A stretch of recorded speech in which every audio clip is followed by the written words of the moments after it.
सुन बे रोशन, अपना बोरिया बिस्तर बांध और इस घर को खाली कर। आप ये क्या कह रहे हैं सेठ? मैं आपकी पाई पाई चुका दूंगा, बस थोड़ी मोहलत और दे दीजिए। मोहलत गई तेल लेने, घर तो अभी के अभी खाली करना पड़ेगा, जब तक पैसा वापस करना और घर लेना। करोड़ी सेठ की ये जिद देखकर रोशन की आंखों से आंसू फूट पड़ते हैं। सेठ, मेरी घरवाली को गुजरे अभी 15 दिन भी नहीं हुए और आप घर खाली करने को कह रहे हैं। भगवान के लिए मेरी छोटी सी बच्ची पर तो रहम खाइए। रहम गया तेल लेने, जल्दी से घर खाली कर, हमको ताला जो लगाना है। रोशन ने कुछ दिन पहले ही करोड़ी सेठ से कर्ज लेकर नया घर बनवाया था, मगर तभी उसकी पत्नी बीमार पड़ गई। उसकी बीमारी के चलते वो ना तो सेठ का पूरा कर्जा ही चुका पाया और ना ही पत्नी को बचा पाया। रोशन अपनी 7 साल की बेटी झुमकी को लेकर एक दूसरे गांव में आ जाता है। पापा, मुझे बहुत भूख लगी है, कुछ खाने को दो ना।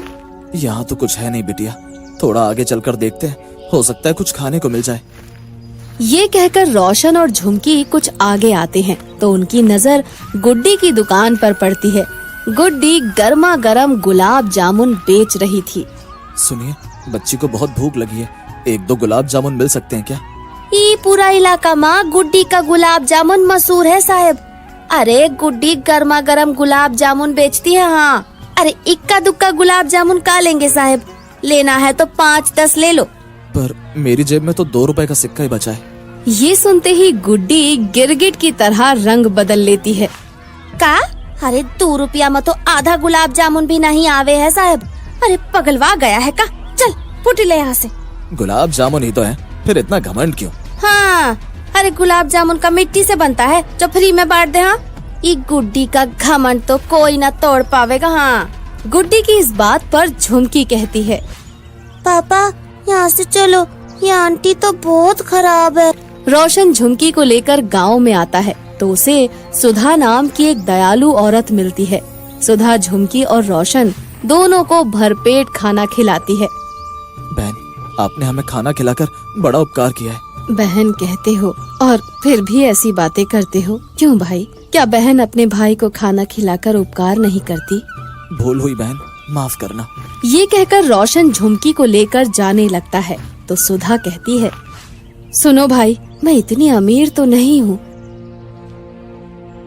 कि तुम्हें कोई काम दे सकूं, पर हाँ, रहने का ठिकाना तुम्हें जरूर मिल जाएगा। हमारा एक घर खाली है, तुम दोनों उसमें रह सकते हो। ये सुनकर रोशन की आधी चिंता तो खत्म हो जाती है और फिर घर मिल जाने पर वो पेट पालने के लिए मजदूरी ढूंढने लगता है। उसे कई दिनों तक कोई मजदूरी नहीं मिलती। एक दिन थक हार कर वो एक पेड़ के नीचे बैठ जाता है। तभी वहाँ एक आदमी आता है।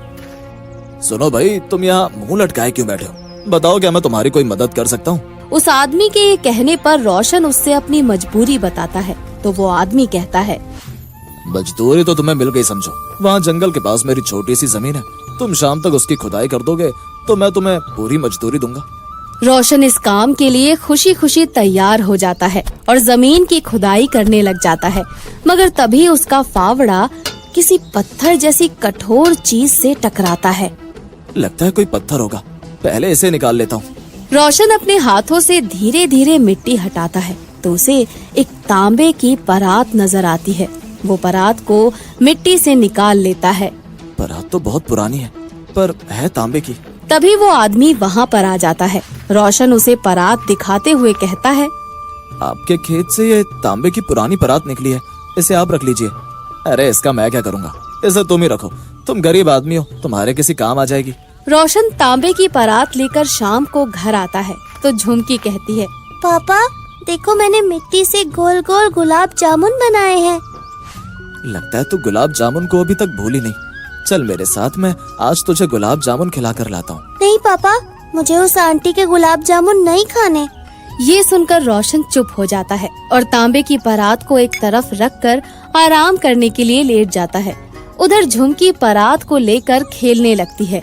वो खेल खेल में अपने मिट्टी के गुलाब जामुन उस परात में रख देती है, मगर तभी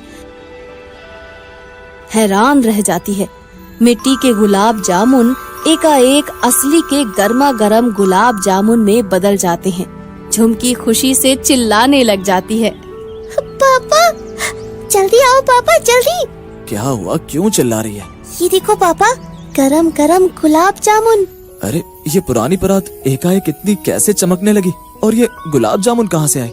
फिर रोशन एक गुलाब जामुन खाकर देखता है तो और अधिक हैरान रह जाता है।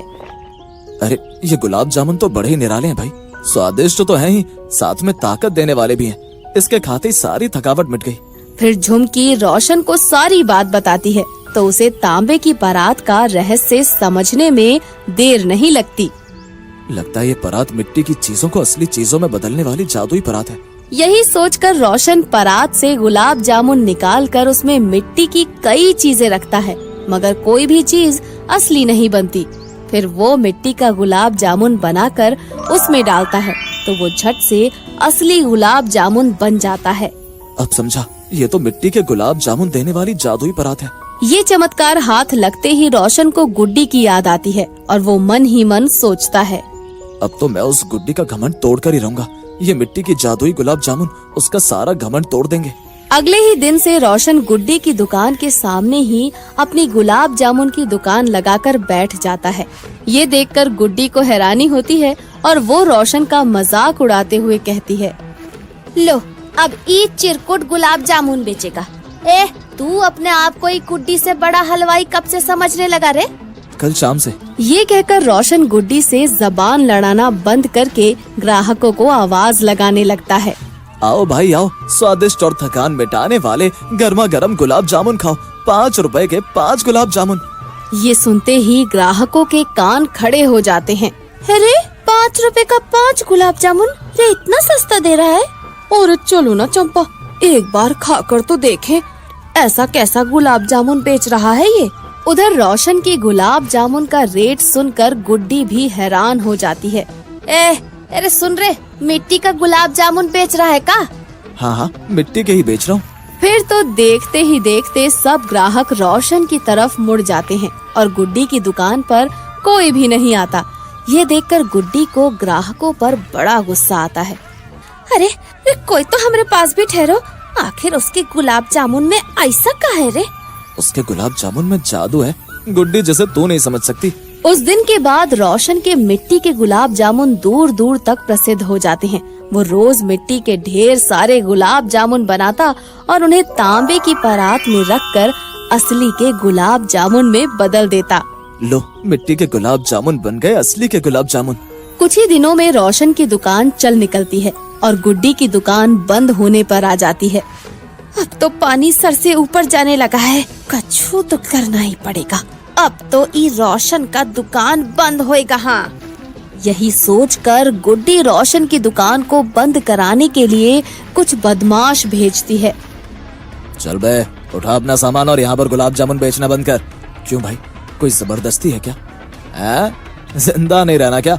चलो बे, उठाओ इसको। ये कहकर बदमाश जैसे ही रोशन की तरफ बढ़ते हैं तभी गांव वाले उसकी मदद के लिए आगे आ जाते हैं। गांव वालों को देखकर बदमाश घबरा कर भाग खड़े होते हैं। मुखिया रोशन से कहता है, क्यों भाई, किसने भेजे हैं बदमाश? ये मैं क्या बता सकता हूँ मुखिया जी, मेरा तो कोई दुश्मन भी नहीं है। उस दिन के बाद गुड्डी दुकान छोड़कर भाग जाती है और कई दिन बाद बीमार हालत में रोशन के पास आती है। हे रोशन भैया, हमका माफी दे दो, उ बदमाश लोग हमने ही भेजा था। मुझे सब पता है गुड्डी। अरे तो फिर तुम मुखिया को बताए काहे नहीं? क्योंकि पापा को तुम बहुत अच्छी लगती हो आंटी, इसीलिए नहीं बताया। अरे क्या कह रही हो चुटकी, सच में?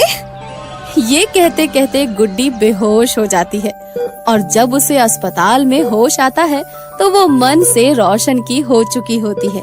फिर दोनों शादी कर लेते हैं और खुशी खुशी साथ रहने लगते हैं।